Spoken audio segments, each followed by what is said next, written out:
शामी साहब, ये इससे जुड़ा नुक्ता ये भी तो है ना कि दीगर जो तरक्की पसंद जमहूरियतें हैं, ममालिक हैं, वहाँ पर मैनिफेस्टो मंशूर, जैसे प्रोफेसर कह रहे थे कि जी ये मसाइल हैं, ये हल है और ऐसे हम अगर गवर्नमेंट मिली तो उसे एड्रेस करेंगे। अनलाइक दैट यहाँ पे सियासी तकरीरें हैं, एक दूसरे को मरूद इल्ज़ाम ही ठहराया जा रहा है।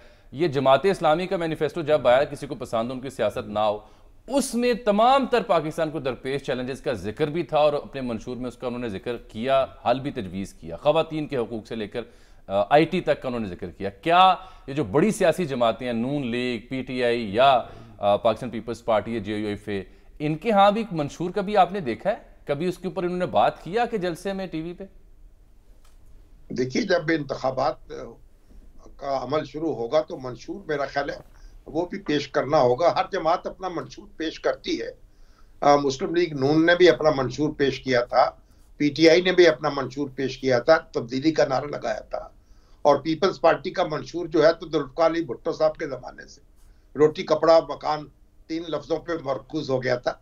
तो अब देखें, इस वक्त तो मुस्लिम लीग नून की जो मंशूर कमेटी है जो कायम हो चुकी है इरफान सिद्दीकी साहब की, वो तो बहुत वुसअत इख्तियार कर गई है और उसके इजलास हो रहे हैं, उसमें 30 कमेटियां सलमान साहब बता रहे हैं और वो अपना मंशूर पेश करेंगे।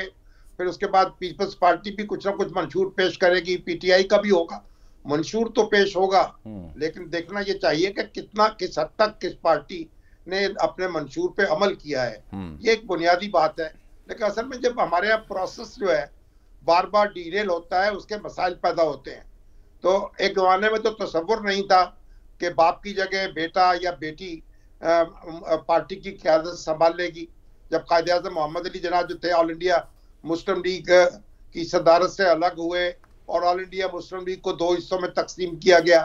पाकिस्तान बनने के बाद पाकिस्तान मुस्लिम लीग और ऑल इंडिया मुस्लिम लीग अलग अलग हो गए।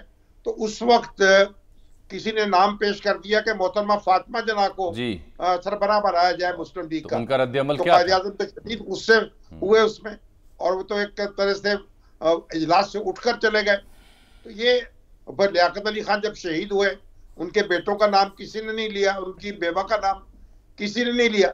ये तो फिर मार्शल अदवार आए हैं, सियासी अमल रुका है, उसकी वजह से फिर एक स्ट्रगल करनी पड़ी है। तो फिर खानदान जो है वो भी नुमाया हुए हैं।